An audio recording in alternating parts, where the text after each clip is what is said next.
Assalamualaikum warahmatullahi wabarakatuh.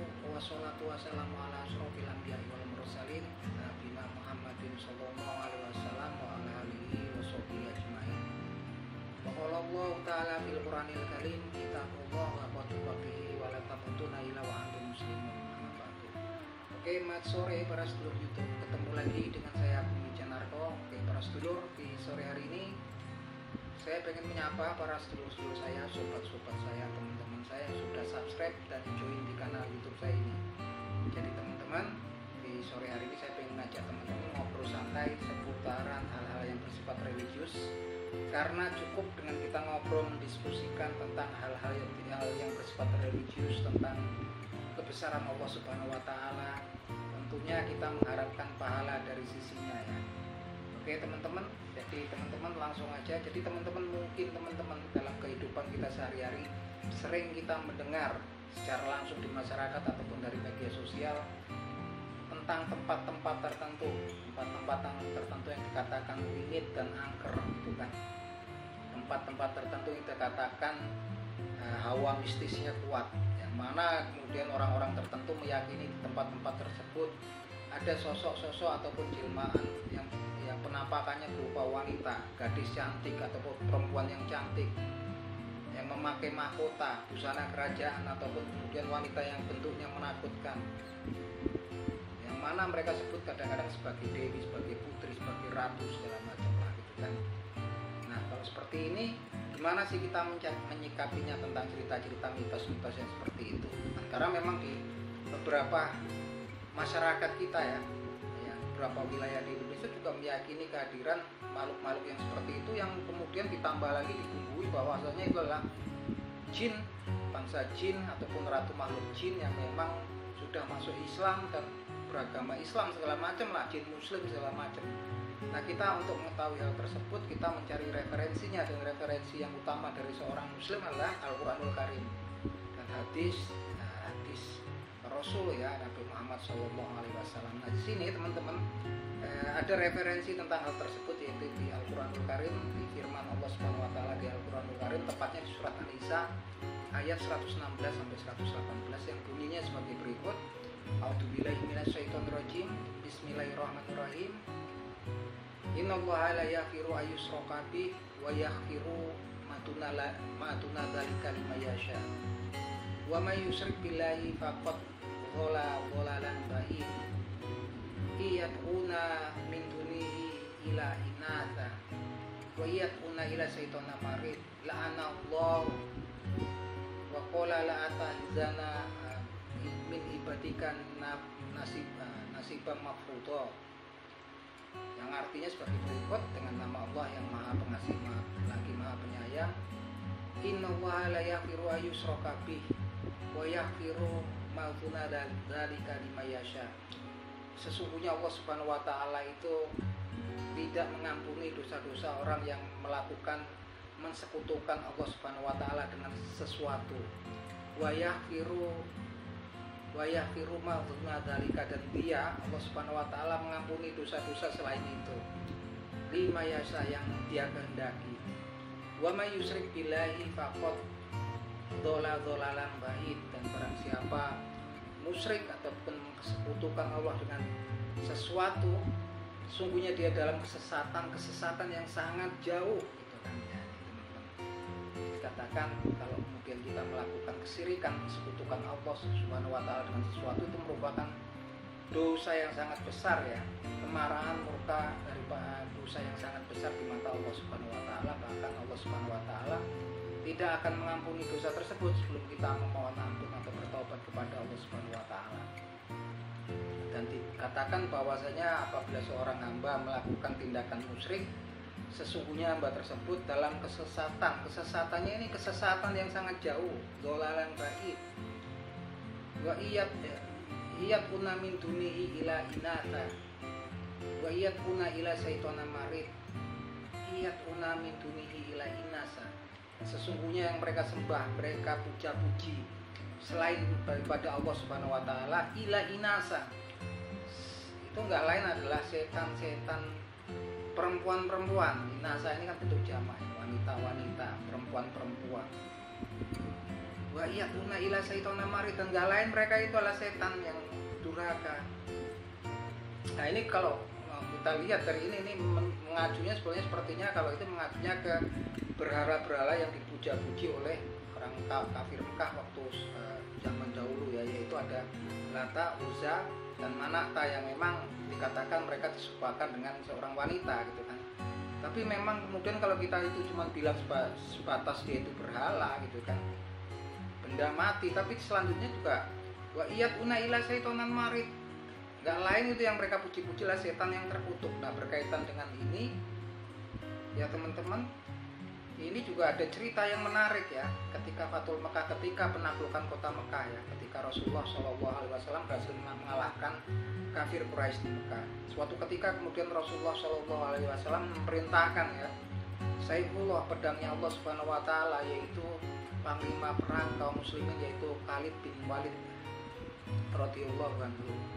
Yaitu waktu itu Rasulullah SAW ketika penaklukan Mekah memerintahkan Khalid bin Walid radhiyallahu anhu untuk ya menghancurkan Uzza. Waktu itu kemudian Khalid bin Walid itu berangkat ke kuilnya Uzza. Dalam pikiran benak Khalid bin Walid waktu itu adalah berhala Uzza itu adalah berhala wanita yang harus dihancurkan. Ketika sampai di sana Khalid bin Walid pun kemudian menghancurkan berhala Uzza dan juga memotong menebang pohon-pohon sumurah yang memang ada di tempat kuil si Uzza ini gitu kan. Kemudian Khalid bin Walid balik kepada Nabi Muhammad SAW dan melaporkan bahwasanya dia telah selesai menghancurkan si Uzza. Apa kata Nabi Muhammad SAW? Engkau belum menghancurkan Uzza. Kemudian Khalid bin Walid pun balik lagi ke kuil tersebut. Dan ketika ia balik, para pemuja Uzza ini berlarian. Mereka tahu ketika Khalid bin Walid datang, mereka berdoa memohon pertolongan ya gitu kan kepada Uzza, mengadukan hal tersebut kepada Uzza. Kemudian Khalid bin Walid memasuki naik ke sebuah gunung di mana juga ada kuil Uzza. Di situ Khalid bin Walid melihat sesosok wanita yang diberitakan waktu itu berkulit hitam, rambutnya panjang terurai, tidak berbusana, sedang menaburkan pasir di kepalanya gitu kan.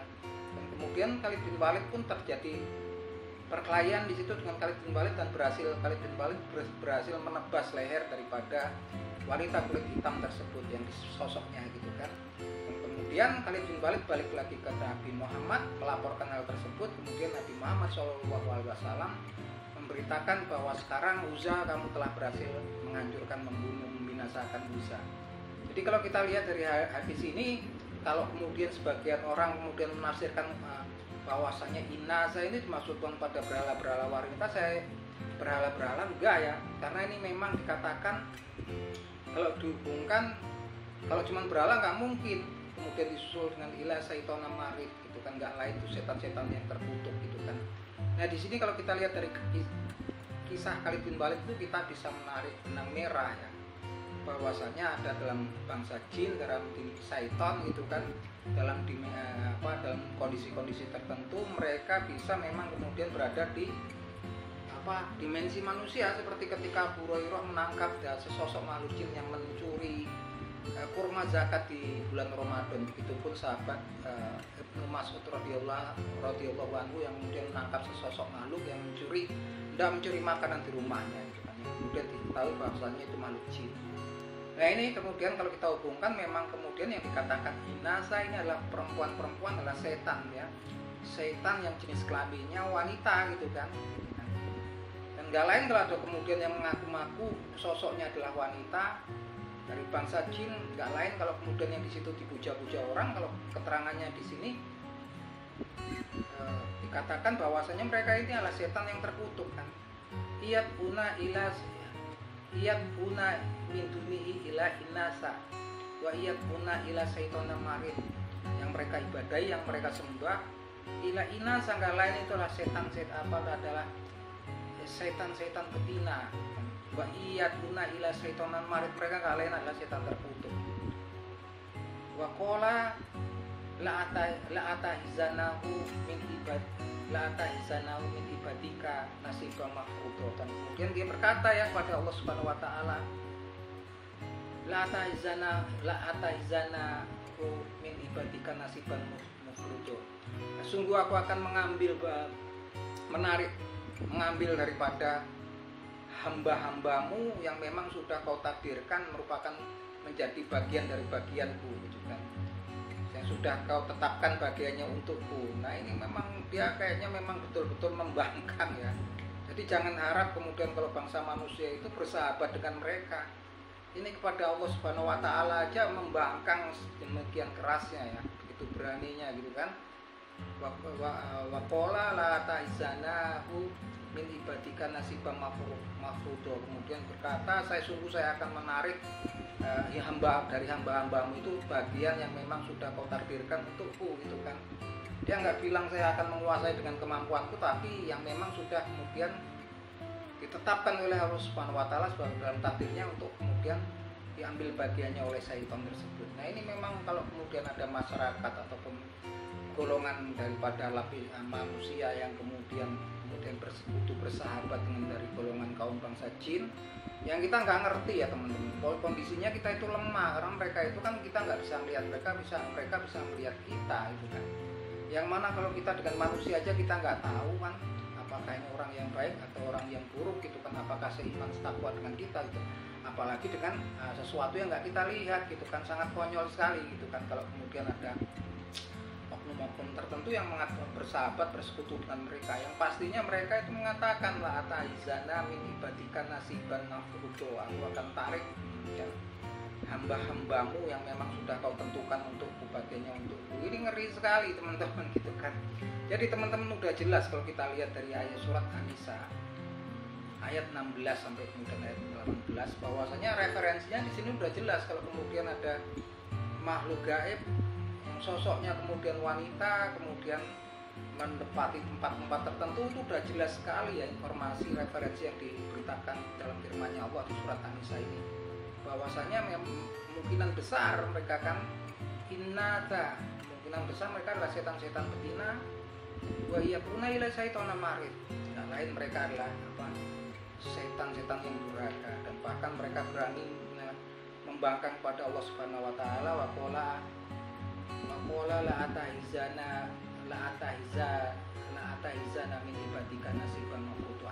Sungguh aku akan ambil hamba-hambamu yang bagiannya yang dari bagian dari hamba-hambamu yang sudah kau tentukan untukku.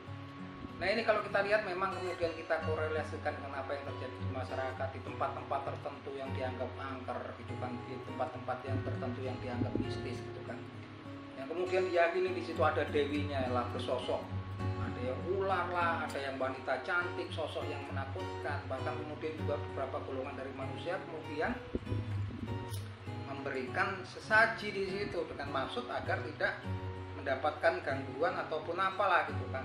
Bahkan ada yang kemudian berharap bekerja sama untuk mendapatkan manfaat dari situ kan. Dan memang kalau di alam dunia sepertinya memang mereka mampu memberikan manfaat atau mudarat, hingga memang ada ya, karena memang itu memang mereka sepertinya memiliki kemampuan itu gitu kan. Tapi yang jelas kemudian kita memasuki sebuah dosa yang sangat luar biasa kan.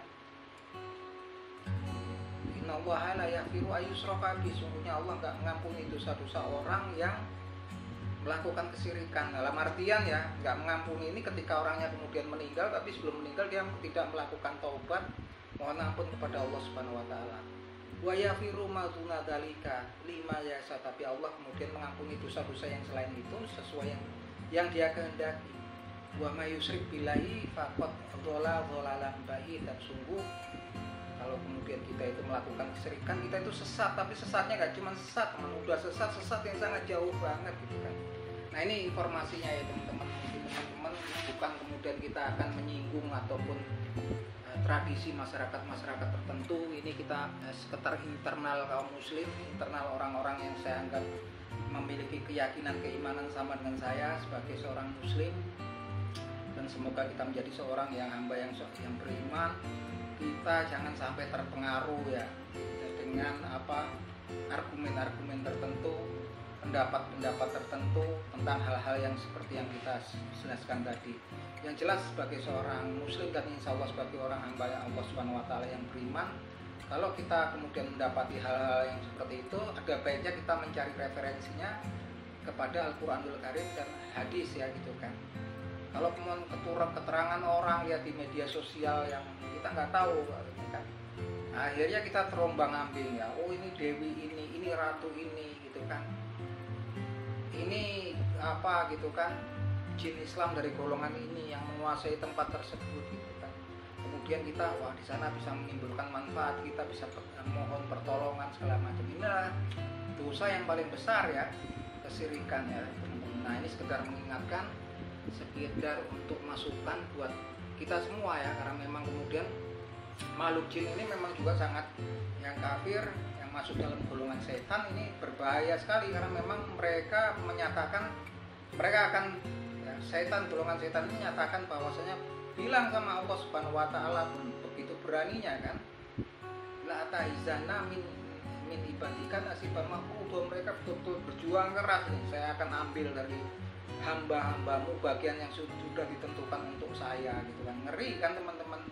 Jadi sebetulnya konyol sekali kalau kemudian ada segerombolan orang yang kemudian menganggap bersekutu bersahabat, mereka menjadi kodamnya lah gitu kan, menjadi sahabat karibnya. Ini konyol karena mereka sebetulnya pada dasarnya musuh kita yang nyata ya gitu kan, aduun mubin, innahu lakum aduun mubin. Sampai kalau di surat Al-Kahfi itu dibilangkan afa tatahizuna wa zuriyatahu awliya amin duni wa hum lakum aduun mubin. Ini firman-Nya Allah Subhanahu wa taala di surat Al-Kahfi ya, apakah kalian gitu kan akan mengambil dia dan anak keturunannya aulia amin duni, sahabat karib gitu kan, pelindung-pelindung kalian selainku gitu kan, wa hum lakum aduun mubin, sungguh mereka itu ini yang beritakan sungguh mereka itu adalah musuh kalian yang nyata gitu kan. Musuh yang nyata ini Allah Subhanahu wa taala sudah memberitakan ya, pencipta langit dan bumi serta seisinya menceritakan bahwasanya mereka itu musuh yang nyata untuk kita gitu kan. Tapi kemudian kita dikelabui itu jin Islam lah, jin Muslim segala macam. Sepertinya nggak mungkin kalau kemudian jin Islam, jin yang beriman, jin Muslim kemudian akan berinteraksi berhubungan dengan manusia gitu kan. Pasti mereka akan menghindari interaksi dengan manusia ya jelas. Kalau yang berinteraksi berusaha menggoda manusia, berusaha masuk ke dimensi manusia, memang kebanyakannya lah bangsa syaitan gitu. Jadi ini teman-teman, semoga ini menjadi informasi, menjadi bahan kajian buat teman-teman, masukan buat teman-teman, buat fenomena yang sering terjadi, sering kita lihat di masyarakat kita ya. Nggak ada maksud apa-apa di sini, hanya sekadar berbagi informasi, sharing gitu kan, saling berwasiat dalam kebenaran dan saling berwasiat untuk meninggalkan kemungkaran teman-teman. Semoga kita mendapatkan pahala dari sisi Allah Subhanahu wa taala. Saya akan selalu doakan teman-teman yang nonton video saya ini akan mendapatkan pahala dari sisi Allah Subhanahu wa taala, begitupun juga saya. Karena segala sesuatu ya, istri, anak, keturunan, harta, jabatan, sawaladang, semuanya itu fana ya, akan sirna pada waktunya, dan amal pahala perbuatan yang baik, yang amal soleh di sisi Allah Subhanahu wa taala itu adalah yang kekal, yang akan kita temui di akhirat nanti. Akhir kata teman-teman, wabillahi taufik wal hidayah. Wassalamualaikum warahmatullahi wabarakatuh.